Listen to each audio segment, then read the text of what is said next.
e um dos problemas mais graves que levou os protestantes, principalmente de Teherã, às ruas, foi a questão da água, que estava acabando a água do Irã, e eles não estavam investindo para reverter a situação, dizendo que, olha, a gente não pode fazer nada, a água é da natureza, mas continuavam construindo cidades subterrâneas que custam milhões e milhões de dólares, né? Então o povo foi ficando revoltado por isso.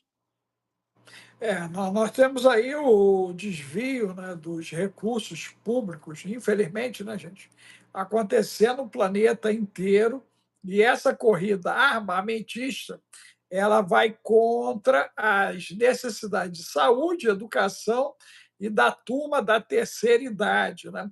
É muito interessante isso. Se nós olharmos o volume circulante e até entendermos algo que Efraim denunciou aqui, que é o próprio Irã vendendo em Bitcoin, não é isso? Vendendo em Eles estavam criptomoeda o oferecendo seu armamento, né? O seu armamento em para o mundo. criptomoeda, eles estavam vendendo mísseis e drones, Por cripto. mas eles só estavam recebendo em criptomoeda para exatamente evitar as sanções, porque se eles venderem por meios bancários, fiduciários, eles não recebem.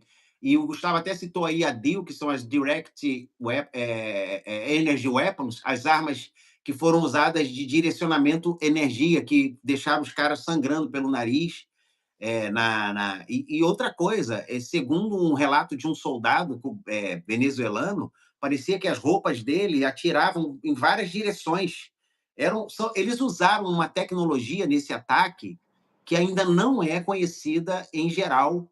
A tecnologia usada por essa força especial americana foi tanto as armas direcionadas, porque ele diz que chegou uma hora que ficou todo mundo tonto e começou a sangrar pelo nariz, pela orelha, e ficaram totalmente atordoados, eles não tiveram reação e parece que foram para executar exatamente essa guarda cubana, para mandar um recado para Cuba, que já está na reta de ser a próxima, que vai ter que entregar os pontos. E lá eles não vão precisar invadir, não. Eles só fecharam a torneira da Venezuela e Cuba vai ter que fazer a entrega. Não, e até Gustavo citou aí a questão de armas sônicas, né, que teriam utilizadas, né? E agora, Efraim, esse processo todo, tá? Agora, olhando para a Groenlândia, até Gustavo aí disse que hoje parece ter um encontro do Rubio com a turma da Dinamarca e a premier lá da Groenlândia. Você acredita que a Dinamarca entrega ou a OTAN vai se envolver no conflito com os Estados Unidos por conta da Groenlândia e, se caso isso ocorra, se a OTAN tem oxigênio para enfrentar o Não, americano na não. Groenlândia? Olha a fala do Trump sobre isso. Ele estava no Força Aérea um, né, no Air Force One, e ele disse o seguinte: olha que a fala dele é muito importante para a gente entender essa pergunta. Ele disse assim: nós, os Estados Unidos, nunca sairemos da NATO, nunca sairemos da OTAN, independente deles nos punirem ou não, deles nos condenarem ou não pelo que nós estamos para fazer, e não deixaremos, mesmo se eles não nos ajudarem, conforme o tratado, se nós formos atacados e eles não nos ajudarem, nós não vamos deixar, porque a OTAN precisa de nós e depende de nós, mas nós não precisamos e nem dependemos da OTAN. Então, Não. assim, nós nunca deixaremos a OTAN, mas nós faremos o que foi um recado direto, e a Europa não tem a mínima condição de impedir a tomada da Groenlândia, Groenlândia. Eu vou passar a falar em português de Portugal, a Gronelândia, que é muito estranho. Então, assim, não tem a mínima condição de impedir os Estados Unidos. Os Estados Unidos, eles são literalmente a NATO. A NATO, ela é belicamente dependente.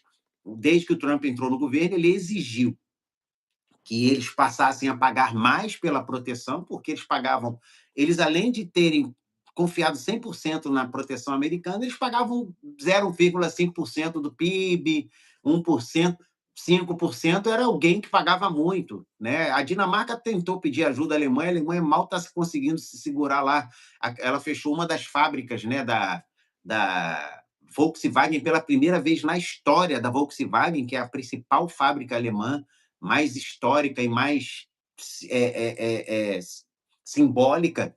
Foi pela primeira vez eles tiveram que fechar uma das plantas dentro da Alemanha. Isso nunca tinha acontecido. A Alemanha está tendo que se reprogramar e se ressignificar, que está na moda aí, para tentar segurar a onda, porque ela está levando muita pressão, muito peso sobre as costas. E hoje a gente está vendo aí a tentativa da Europa de se segurar nesse momento, né, com a questão da Rússia. Não tem. Se os Estados Unidos decidirem tomar, e veja que o Trump já está com uma estratégia quase que infalível. Primeiro, ele vai negociar com a Dinamarca e já ofereceu aos 57 mil Moradores, groenlandenses, os moradores. groenlandenses, ele ofereceu US$ 1 milhão para cada um e a cidadania imediata nos Estados Unidos para todos eles. Ou seja, ele falou: isso vai custar para a gente ali 60 bilhões, tranquilo. Isso não é nada para os Estados Unidos. Meu Deus do céu.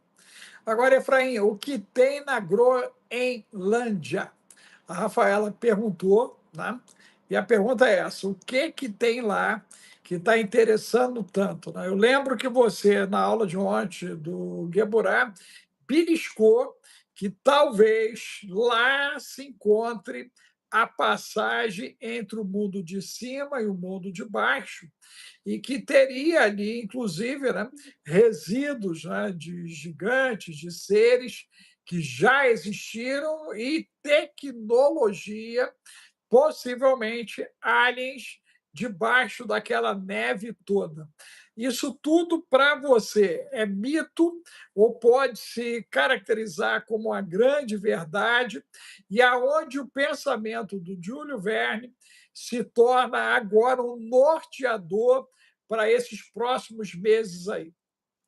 É bem interessante, porque já está comprovado, foi achado uma cratera, e teve um cientista que foi chamado no Joe Rogan, que é o maior podcast do mundo, né? O maior programa de entrevista do mundo hoje, é o Joe Rogan Show, e ele falou que foi encontrada uma cratera de 30 quilômetros de diâmetro, com gelo que nunca descongelou desde da última era do gelo, conforme eles entendem, enquanto a do Ártico e da Antártica já descongelaram uma grande parte, ali está preservado, e que ela tem uma fundura ainda inexplicável, e que neste lugar, assim como naquela região onde está a base aérea americana, que tem um nome muito sugestivo, que é a base de Thule, que é também o nome de uma sociedade que esteve por trás de todo aquele movimento nacionalista na Alemanha, a base de Thule americana, que fica na Groenlândia,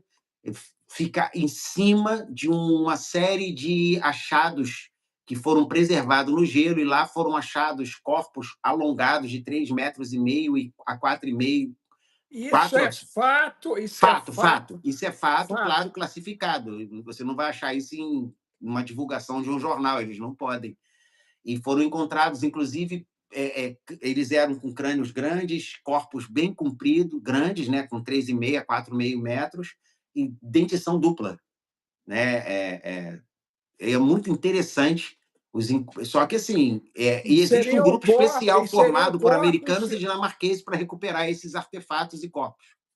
esses corpos seriam humanos? Eram corpos alongados humanoides. Humanoides. Quer dizer, nefilímicos, provavelmente. E aí, Efraim, além disso, podemos ter a passagem para a Terra Oca lá? Nesse ponto, você vê que na aula ontem a gente se aprofundou muito, deu vários detalhes, né, do que tem lá. Eu não posso falar aqui abertamente, eu já falei até demais o que eu falei aqui, porque lá eu mostrei coisas, eu fui mostrando, né, eu fui apontando ali. Mas eu não sei Não, se esse ponto. e só lembrar